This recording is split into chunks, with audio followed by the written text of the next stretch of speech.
مكملين معاكم من مدرسة الزاوية الحمراء الثانوية المتقدمة الفنية، ومعانا أحد الطلبة. تعرف بيك. حسن بربرة. عامل ايه يا حسن؟ تمام الحمد لله. شعورك ايه وانت في سنة 5 في ثانوي ثانوية أو ثانوي متقدمة؟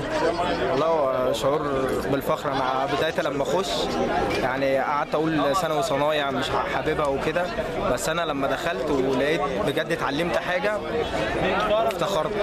افتخرت يعني إن أنا في ثانوي ثانوية.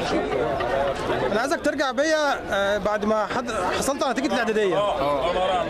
كان عندك مقدرة إنك تخش ثانوي عام؟ أيوه كان عندي المقدرة، وبالفعل أنا دخلت ثانوية عامة، بس جيت حولت أول سنة برضه بمساعدة الحاج يعني، ودخلني يعني الثانوي الثانوية.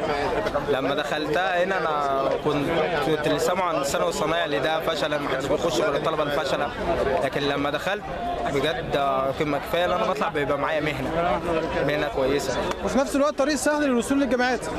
وكفايه اللي انا مش بتعب نص التعب اللي انا بتعبه في الثانوية العامة، واخش فنون تطبيقية. انت خارج من المدرسة بعد كام شهر معاك مهنة؟ معايا مهنة، وان شاء الله هيبقى معايا شهادة. ومعاك علم. ومعايا علم.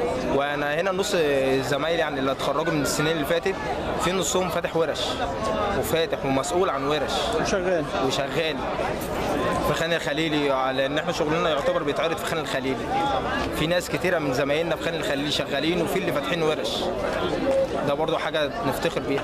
طالب الثانوي والفنيه المتقدمه ما بيزعلش لما يطلع عليه صنايعي؟ لا، هو الاول اللي انا كنت سامعه انا كنت زعلان، بس لما افتكرت لما دخلت القسم ودخلت المدرسه وشفت الشغل ده انا افتخرت ان انا في ثانوي صنايع. المدرسه ممكن تبقى مصنع منتج للمجتمع. اكيد طبعا، احنا عندنا شغل المفروض لو يعني كان عندنا هنا احد اللقاء، احد الوزراء كان هنا في المعرض وطلب اللي احنا نصدر لهم حاجات، يعني شغل طبعا احنا شغلنا يدوي وبايدينا، شغل بنبيعه طبعا باسعار رخيصه، باسعار الطلبه اللي احنا اللي بنعملها بايدينا. ما معلاش مصنعيه، ما فيهاش مغالاه، خامات والضرايب والتعليم بس. ولكن هل المدرسه انت شايف ان المدرسه قادره على انها تعمل انتاج يكفي التصدير، يبقى انتاج قوي كبير مش مجرد تعليم طلبه؟ لا مقدره. الورش قادره. قادره طبعا. يعني ممكن نوجه النهارده دعوه من خلال طالب في المدرسه لكل المناطق المحيطه ولكل اصحاب المصانع وحتى لكل الاهالي اللي بتجهز بيوتها ان هم يخشوا يتفرجوا على المدرسه؟ ده دعوه، هو زي ما استاذ خالد قال، ده مش دعوه، ده نداء لكل الاهالي، لان احنا بجد احنا محتاجين لحد يعني يبص علينا، حد يشوفنا ان احنا بجد احنا عاملين لقاءات جامده وعاملين شغل حلو. وفي نفس الوقت اللي هيشوفكم هو كمان مستفيد طبعا بيه، هو اللي هو هيستفاد طبعا بحاجات طبعا ما عليهاش ضرايب ولا عليها اسعار، طبعا باسعار الطلبه، بس اسعار الشغل بس، حق الشغل بس.